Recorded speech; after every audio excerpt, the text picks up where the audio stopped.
হাই friend, এতিয়া গৰম দিন যদিও আমাৰ বেটাই কেনেকৈ কাপোৰ লৈ শুই আছে চব।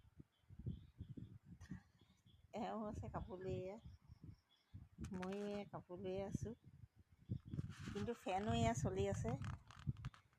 এয়া আমাৰ কেঁচা ঘৰৰ কাৰণে বহুত ঠাণ্ডা। এতিয়া RCC ঘৰবিলাকত, পকা ঘৰবিলাকত বহুত গৰম লাগে, কিন্তু আমাৰ টিঙৰ ঘৰ এয়া দেখিছেই, বহুত শুই আৰাম লাগে, জীৱনটো অলপ শান্তি লাগে ন।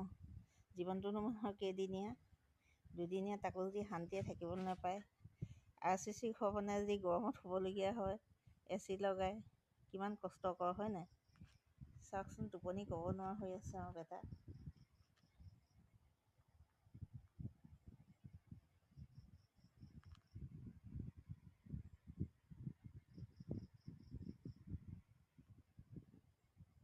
আমাৰ জেগাডোখৰ কিন্তু ভাল হয়, গছ গছনি আছে, সেইটো কাৰণেও বহুত ঠাণ্ডা লাগে।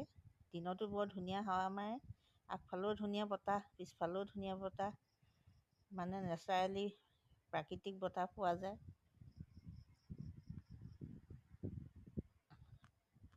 অক্সিজেনটো মানুহৰ বহুত প্ৰয়োজন।